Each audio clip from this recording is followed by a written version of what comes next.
What's up, guys? I'm Ashley Jenkins, and let's finish 2013 with a bit of news.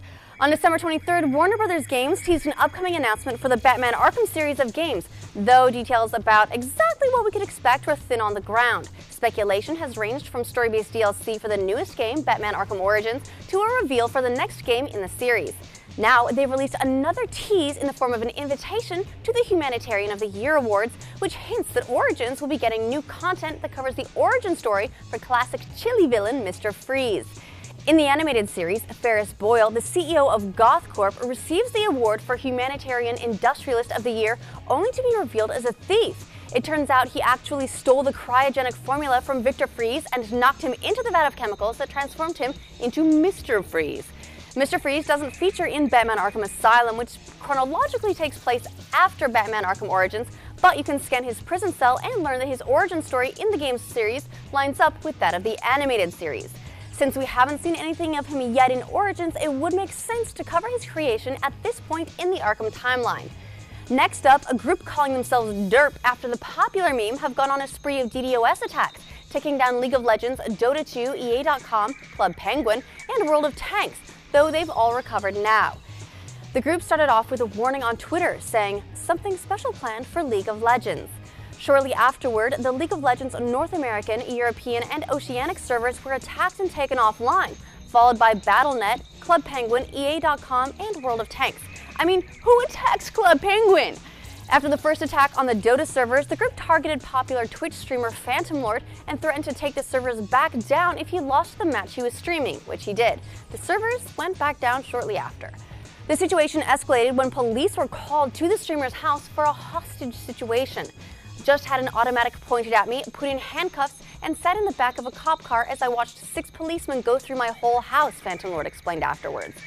The affected game servers seem to have recovered, but the group is continuing its campaign with more recent attacks against the RuneScape website and EVE Online website.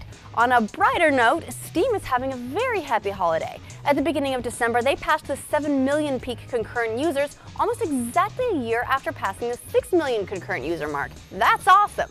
But even more awesome is that less than a month later, they've left that mark in the dust and have now peaked at more than 7.6 million concurrent users. The top contributor by far to Steam's current numbers is Dota 2, which peaks today at more than 584,000 people playing at the same time. Other major players are Counter-Strike Global Offensive with 96,000 peak users, Left 4 Dead 2 with 94,000, and Team Fortress 2 with 80,000. Left 4 Dead 2 has seen a major boost over the last several days since Valve offered the game free on Christmas Day, which led to legitimately overloaded servers as eager hordes of gamers logged in to download it. Finally, cooperative free-to-play third-person shooter Warframe may be coming to Xbox One after receiving an 18+ rating for the next-gen Microsoft console in Europe, though nothing officially has been announced. Warframe, which is currently available on PC and PlayStation 4, allows up to 4 players to team up and wage war against a race of militarized human clones, a megacorporation, and victims of a technocide plague who have been warped into monstrosities. Xbox One currently has only one free-to-play game, Killer Instinct, but Microsoft Game Studios chief Phil Spencer has previously reaffirmed that they want to support more free-to-play titles.